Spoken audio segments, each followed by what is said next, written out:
படத்தில் பார்த்த உடனே இது வந்து வெள்ளி முங்கான்னு ஒரு மலையாள படம் பார்க்குறீங்க நீங்கள் அந்த படத்தை சும்மா தான் கேஷுவலாக பார்த்தது நம்ம அந்த பிஜு மேனன் கேரக்டர் நம்ம ஏன் பண்ணணுன்றது எப்படி உணர்வு உங்களை தூண்டிச்சு?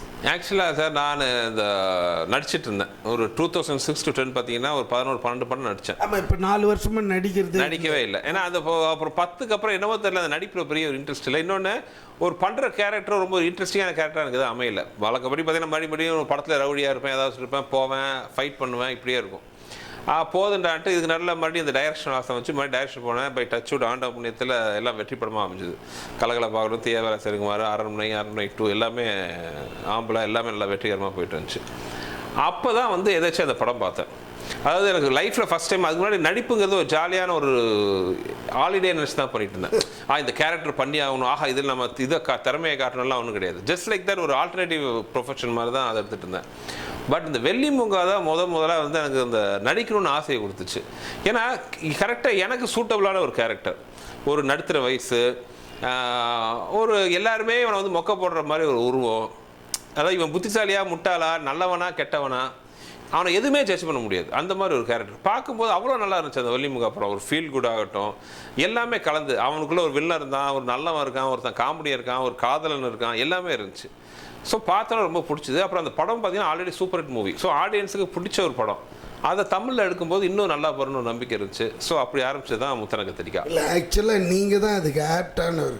ஏன்னு தெரியுங்களா, அங்கே பிஜு மேனன் பண்ணதில்லை இந்த லெவலுக்கு அந்த படம் இன்னைக்கு ஓகோன்னு போகுதுன்னா காரணம் all the credit goes to the captain of the ship. ஏன்னா இவரே அந்த படத்தை ப்ரொடியூஸ் பண்ணி அதில் வந்து ஹீரோவாகவும் லீட் கேரக்டர், அது அந்த கேரக்டர் தான் அந்த படமே. ஏன்னா அது நம்ம இங்கே சொல்லிடலாம். சொல்லுங்கள் சார்.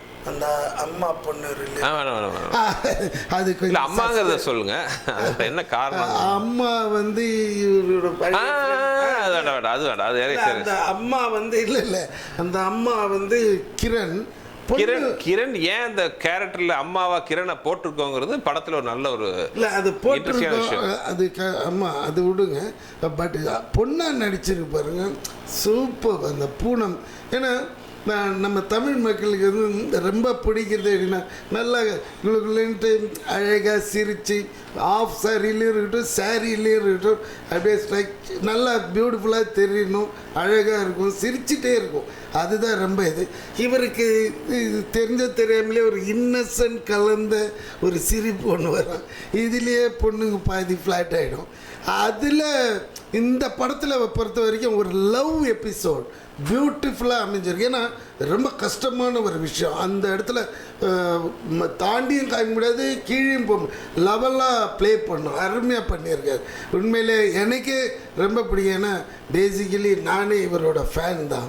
இப்போ அவர் கூட நடிக்கிறதுனால எனக்கு ரொம்ப பிடிச்சிருக்கு.